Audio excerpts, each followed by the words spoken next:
అనకాపల్లి పైక్రోపేట నియోజకవర్గంలో హోంమంత్రి వంగల్పూడి అనిత పర్యటన ఎస్ రాయవరంలో వెంకటేశ్వర స్వామి వారిని దర్శించుకున్న హోంమంత్రి ఎస్ రాయవరం తెలుగుదేశం పార్టీ కార్యాలయాన్ని ప్రారంభించిన మంత్రి ఎస్ రాయవరం జిల్లా పరిషత్ ఉన్నత పాఠశాల తల్లిదండ్రుల ఉపాధ్యాయుల ఆత్మీయ సమావేశంలో పాల్గొన్న మంత్రి అనిత మంత్రికి ఘనంగా స్వాగతం పలికిన ఉపాధ్యాయులు విద్యార్థులు పాఠశాలలో సైన్స్ ల్యాబ్ ను పరిశీలించి విద్యార్థులతో ఆప్యాయంగా మాట్లాడిన హోంమంత్రి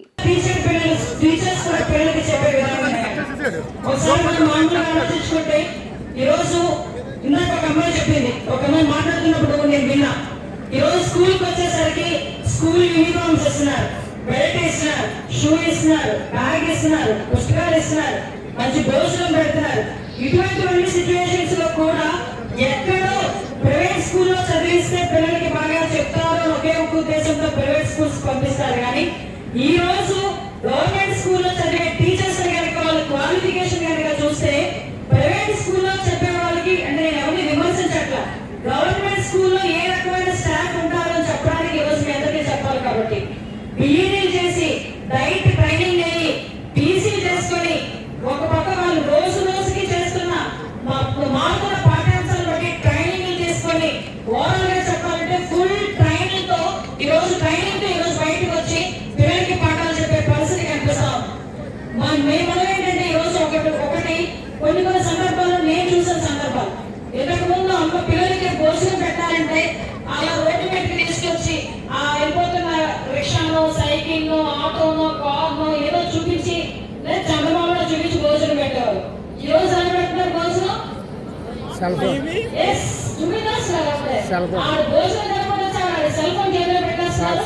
మనం సీరియల్ చూసుకుంటా అది నోట్లో పెడతామో తెలియదు, చెవులో పెడతామో తెలియదు, అది మాత్రం భోజనం పెడతా ఉంటాం. వాళ్ళు ఏం చేస్తారు, సీరియల్ అర్థం కాదు కాబట్టి మొబైల్ చూస్తా కూర్చుంటారు. నీకు ఎంత దారుణం అంటే ఆ లెగిసి లేకనే ఇంతకు ముందు మన పరిస్థితి ఎలా ఉండేదంటే దేవుడు మమ్మల్ని ఎదురుగా పెట్టుకోలేము. ఇప్పుడు పరిస్థితి ఎలా దేవుడు మమ్మల్ని ఎదురుగా పెట్టుకుని ఉదయాన్నే దేవుడు మనం చూస్తే మంచి అవుతుంది అని. ఈ రోజు టైం చూసుకోవాలంటే లేచిన వెంటనే తలగ కింద ఉన్న ఫోన్ చూసుకుంటాము. అవునా కదా చెప్పండి. నిజంగా స్కిట్ వేసినప్పుడు కూడా నేను ఎలాగ వాళ్ళు తిరిగి మాట్లాడతారా అని అనుకున్నాను. కానీ వాళ్ళు రాసుకునేటప్పుడు కూడా ఒక మంచి పదం ఉపయోగించారు.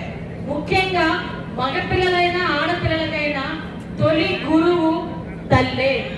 నువ్వు పిల్లోడిని ఎంత చక్కగా తయారు చేసి ముస్తాబు చేసి కూర్చోబెట్టి నాన్నని ఎవరిని చూపిస్తే నాన్న అని వాడినే పిలుస్తారు. మా పిల్లలు కూడా నువ్వు అత్త అని ఎవరు పిలవమంటే వాళ్ళే అత్త అని పిలుస్తారు.